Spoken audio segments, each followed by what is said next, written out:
sábado 24 de julho de 1915, uns 4.500 habitantes de Battle Creek vieram ao tabernáculo Dime, que uma vez esteve neste lugar, para pronunciar as últimas palavras de despedida a uma querida anciã.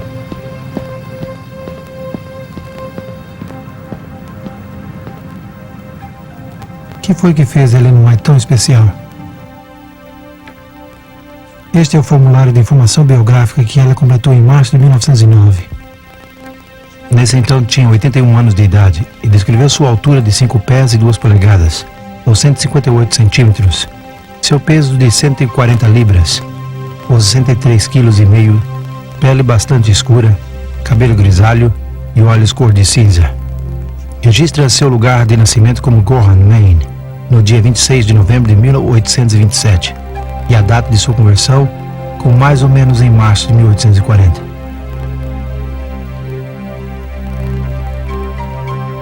No fim de agosto de 1846, aos 18 anos, ela se casou com Jaime White. Mais tarde tiveram 4 filhos: Henrique Nicholas, em agosto de 1847, Jaime Edison, 2 anos mais tarde, Guilherme Clarence, em agosto de 1854, e John Everett, em setembro de 1860.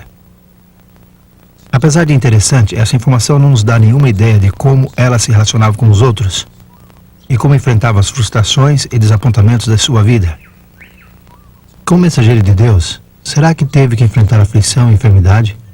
Ou lutar com o apetite como a maioria o faz?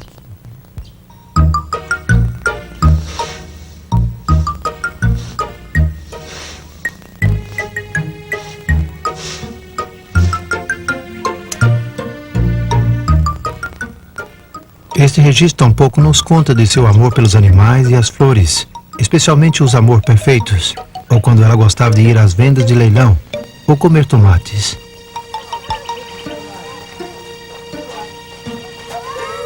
Não nos fala dos incontáveis dias que passava cuidando dos filhos dos outros e das alegres visitas que fazia a seus vizinhos com produtos de seu jardim e seus práticos conselhos para os doentes. De fato, esta informação nos conta muito pouco sobre Helena como esposa. Se você tivesse morado em Topsham, Battle Creek, Santa Helena ou em Corabon, na Austrália, e a tivesse conhecido como vizinha ou amiga, de que maneira ela lhe impressionaria? Topsham, no estado de Maine, Estados Unidos, é uma cidade que está a uns 45 minutos de carro ao noroeste de Gorham, onde Helena White nasceu. Aqui se encontra a casa de que uma vez pertenceu a Stockbridge Holland, um engenheiro bem-sucedido e um prominente adventista do sétimo dia.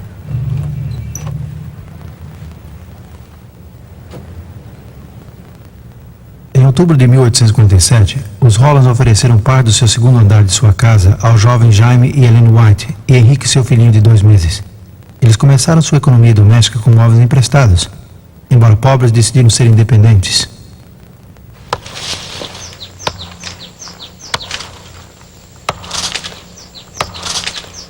Jaime White transportava pedras na estrada de ferro e rachava lenha na floresta, pelo que ganhava a grande soma de 50 centavos por dia. Apesar da pobreza e dificuldade, a jovem mãe pôde escrever: O sofrimento e as provações nos aproximam de Jesus. Em visão foi-lhe mostrado que Deus os tinha estado provando para seu bem, pois impedindo-os de estabelecer-se com facilidade, os preparava para trabalhar para outros. Convencidos de seu dever de trabalhar para a salvação de outros e conhecendo os rigores de viajar nos anos de 1840, os Whites foram forçados a tomar uma decisão difícil. Helena escreveu: A sós perante o Senhor, com o sentimento mais doloroso e muitas lágrimas, fiz o sacrifício e dei o meu único filho a outros para que recebesse o cuidado e o carinho de uma mãe. Eles deixaram o pequeno Henrique sob o amoroso cuidado dos Holland. As frequentes visitas ajudaram a manter a união entre os pais e seu primogênito. E quão felizes se sentiram quando puderam levá-lo de regresso à sua casa 5 anos mais tarde, como um menino bem instruído na oração. Como se o destino existisse, 10 anos mais tarde, em dezembro de 1863, esse Henrique, agora com 16 anos de idade, contraiu pneumonia enquanto visitava os Howland. Sentindo que não sobreviveria, ele fez sua mãe prometer que o levariam de volta a Battle Creek, e o enterraria ao lado do seu irmãozinho John Albert, que tinha falecido 3 anos antes, aos 3 meses de idade. Pois disse, assim ressuscitaremos juntos na manhã da ressurreição. Quando nosso nobre Henrique faleceu, quando nosso doce cantor foi levado à sepultura e não ouvimos mais seu canto juvenil, nosso lar ficou desolado. Mas Deus nos consolou em nossa aflição e com fé e valentia avançamos, com a firme esperança de encontrar-nos com os filhos que nos foram arrebatados pela morte, naquele mundo onde a doença e a morte não existirão.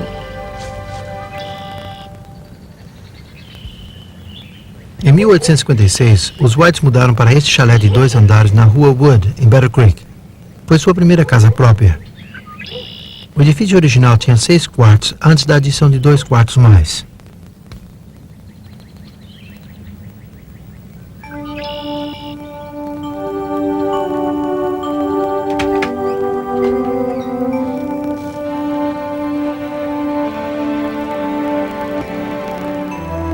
O quarto da frente do primeiro andar servia como sala de visitas. Hoje é um museu, mas naquele tempo era o lugar para o culto matutino e vespertino da família. Em 1859, Ellen White começou a escrever um diário, que provê muitos detalhes da vida dos Whites aqui na residência da rua Wood. Ela mencionou estar costurando calças compridas e um sobretudo para Edson, seu filho de 9 anos. Registra que no dia 6 de março, Helena estava fazendo um vestido.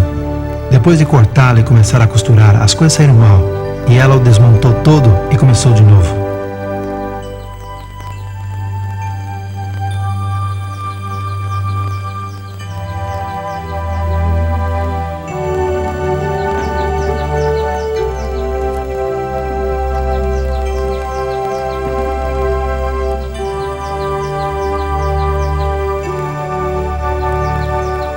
Ellen White era uma jardineira entusiasmada. Seu diário conta que plantava groselhas, framboesas e morangos. A anotação da segunda-feira, 11 de abril, nos conta que ela passou a maior parte do dia preparando um jardim para seus filhos, porque queria que a casa fosse para eles o lugar mais agradável de todos.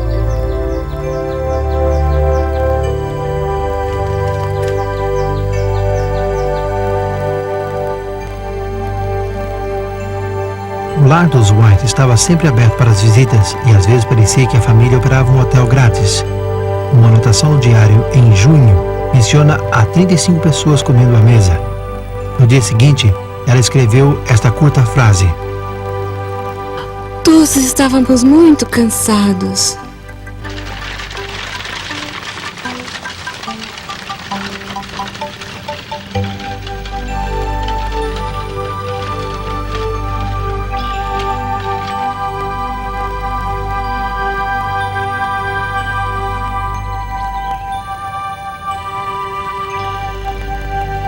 As visitas às diferentes igrejas ocuparam grande parte do tempo dos White.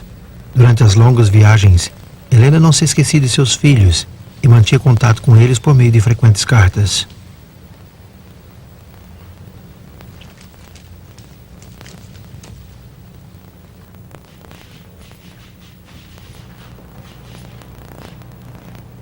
Em 1859, ela descreve suas atividades e experiências a Guilherme, seu filho de 5 anos, numa linguagem que ele pudesse entender. Enviou-lhe uma pequena caixa de doce junto com uma carta que dizia: Só podes comê-los quando Ginny te der permissão. Coma um pouquinho de cada vez. E em 1868, ela escreveu a Edson, seu filho de 18 anos: Teu pai e eu nos entristecemos ao ver-te tão disposto a usar um sobretudo que custou $26, só para caminhar até a oficina. Edson, sinto que não demonstre mais cuidado quanto à tua roupa.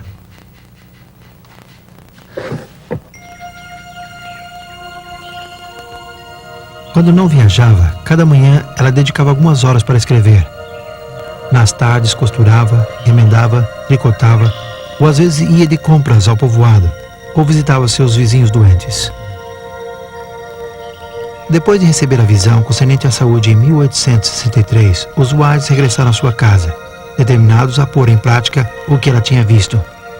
Pouco imaginaram quão dura seria a luta com o apetite.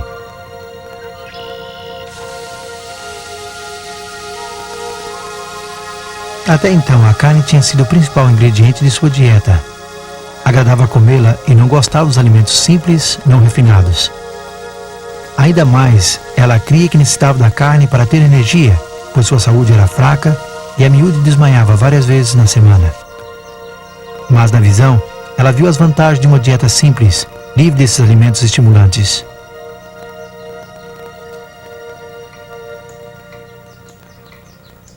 Então instruiu sua cozinheira para que não servisse mais carne.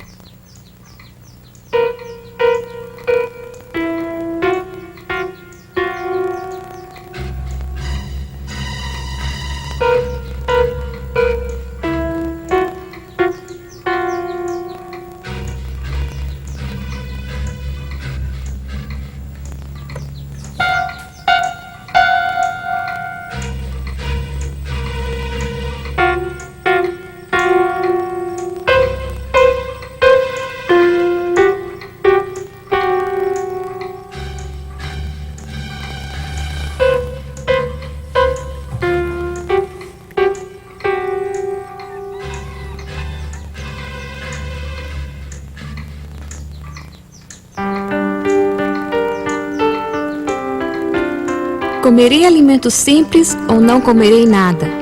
Estômago, terás que esperar até que comas pão.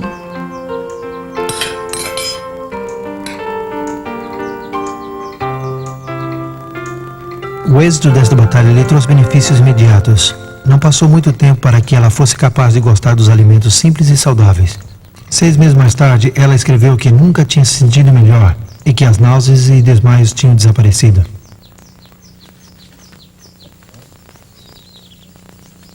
Em 1867, os White se mudaram para Greenville, ao norte de Michigan. Por 2 anos, Jaime tinha padecido de estresse, trabalho excessivo e dos efeitos de um ataque apoplético.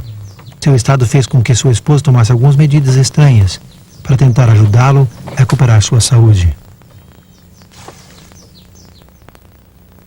Embora os médicos do Instituto de Hidroterapia de Dansville tivessem advertido a Jaime que as atividades físicas poderiam causar-lhe outro ataque, sua esposa tinha visto em visão que sem atividade física e mental ele não se recuperaria.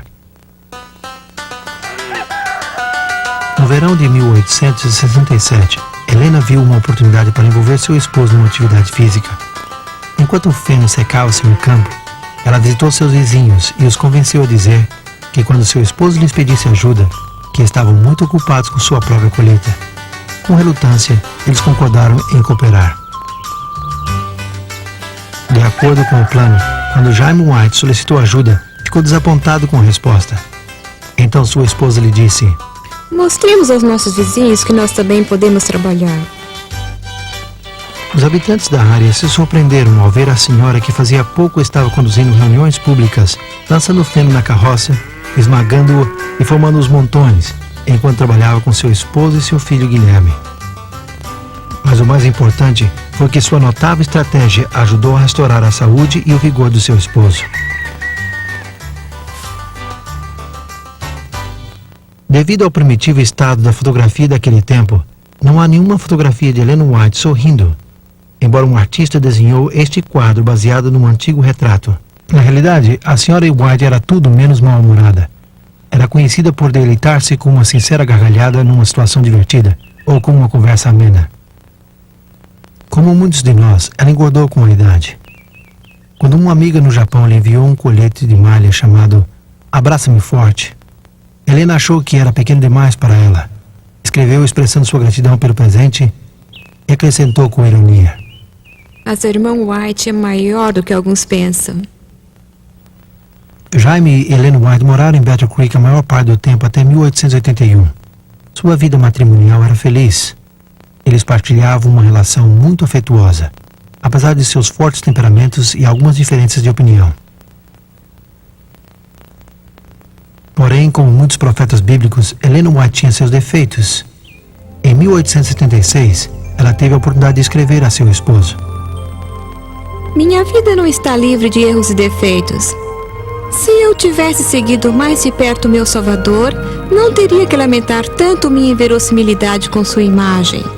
De novo, peço desculpas por qualquer palavra ou ato que te tenha entristecido.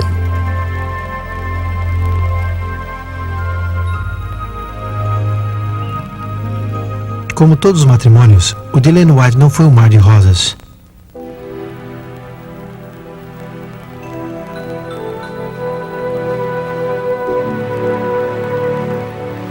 Quando Jaime faleceu prematuramente em 1881 em Battle Creek aos 60 anos de idade, Ellen White sentiu profundamente a perda.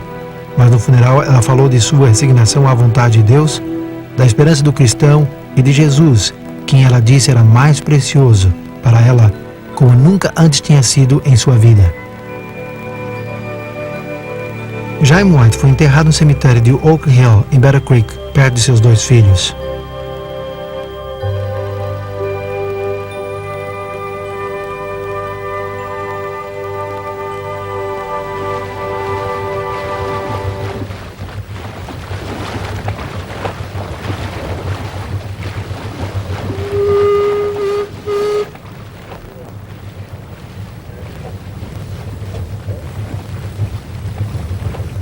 Dez anos depois, em 1891, Ellen White embarcou para a Austrália.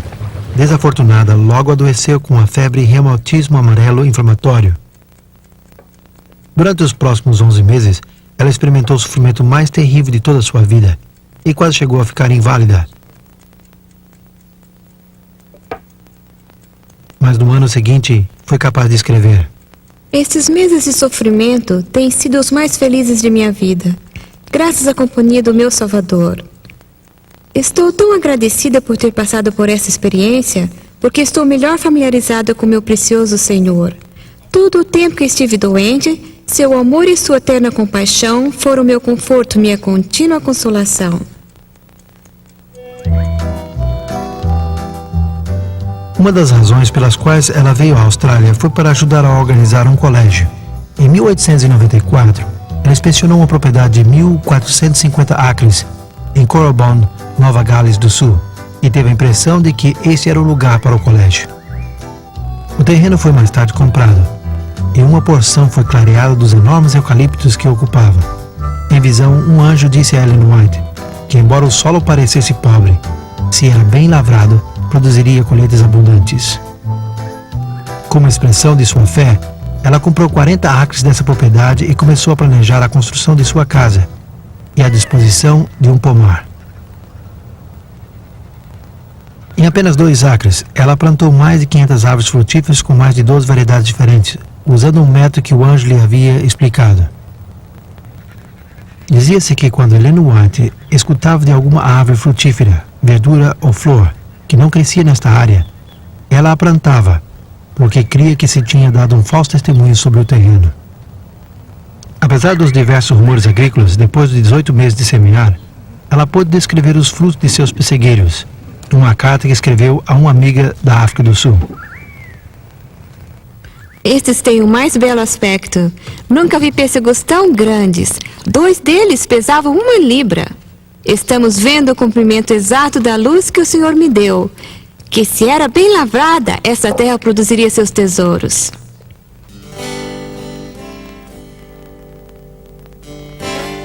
Em dezembro de 1895, Ellen White e seus ajudantes se mudaram a este chalé de 11 quartos, que mais tarde ela nomeou Sunnyside. Estava situado na rua Avondale, em Corabon, não muito longe do colégio, e que seria seu lar até que voltasse aos Estados Unidos em 1900.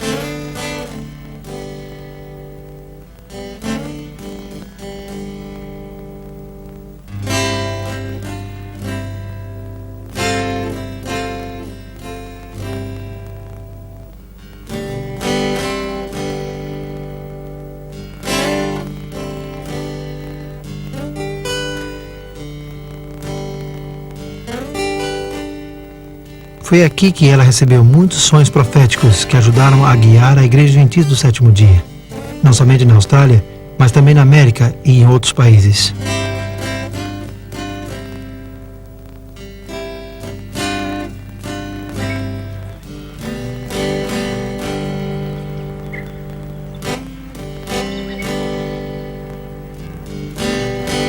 O Colégio de Avondale teria de ser um colégio modelo para a obra de ensino da Igreja Adventista do Sétimo Dia.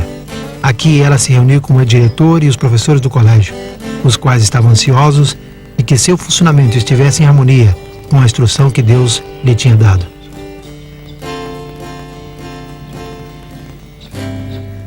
aqui em Sunnyside, em 1898, ela completou seu livro sobre a vida de Cristo, o desejado de todas as nações. Aqui ela também cuidou de seus netos, tanto como de outras crianças necessitadas. Obrigada.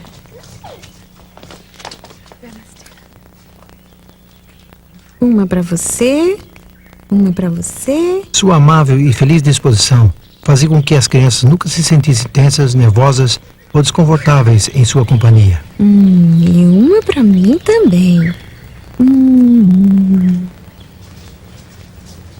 Bom dia, irmão. Foi aqui também que ela atendeu às necessidades dos doentes da região circunvizinha. Muitas vezes ela dava produtos de seu próprio jardim e pomar, junto com roupa e dinheiro àqueles que necessitavam.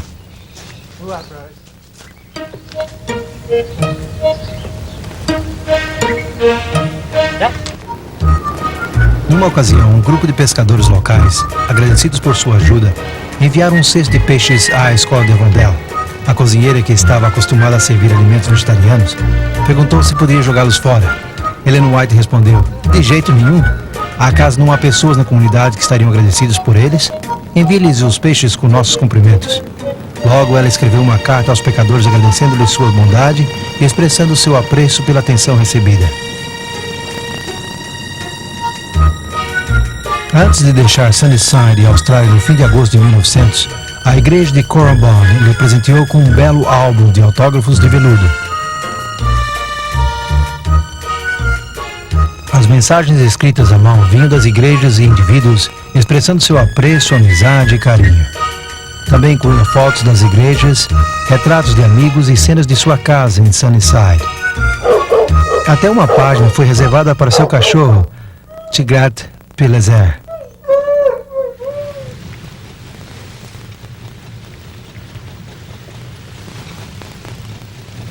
Ellen White tinha 72 anos quando deixou a Austrália. Durante a viagem à América, ela estava preocupada por ver aonde encontraria uma casa. Mas 2 dias antes que o barco ancorasse em São Francisco, Deus lhe assegurou numa visão que ele tinha um refúgio preparado para ela, onde encontraria descanso e sossego.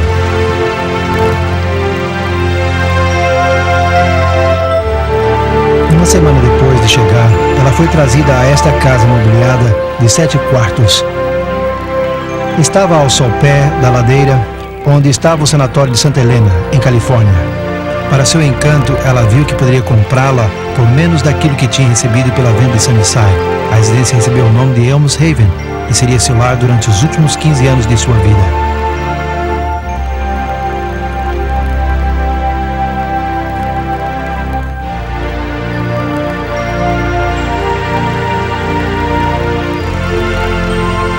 A senhora Graça Yorks, neta de Ellen White, lembra os felizes momentos que passou com sua avó em Elms Haven. Quase sempre tínhamos alguma bebida quente para o de jejum. Cevada, às vezes cacau, que é o leite com sabor de chocolate. Tomávamos muito leite, um cereal quente, bem cozido, servido com creme, frutas frescas. Geralmente tínhamos uma tigela de compota de frutas, se não era verão, quando podíamos ter frutas frescas. Mas sempre que possível tínhamos frutas frescas do jardim. Havia um pomar com pêssegos, maçãs, peras e até caquis. Portanto, tínhamos frutas na maior parte do ano. As frutas eram um dos pratos principais do de jejum. De vez em quando comíamos um ovo no de jejum, porque Helena White nunca deixou de tomar leite e ovos. Ela precisava dos ovos e o leite como proteína.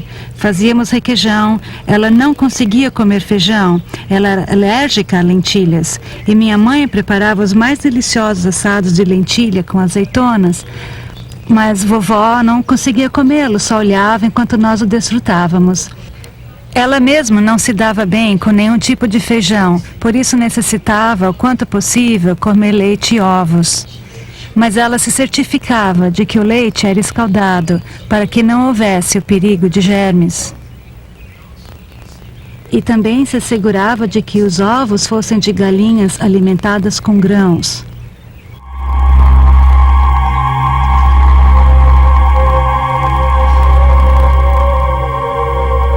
Muitas vezes os anjos vieram a esse quarto e permaneceram ao seu lado para instruí-la.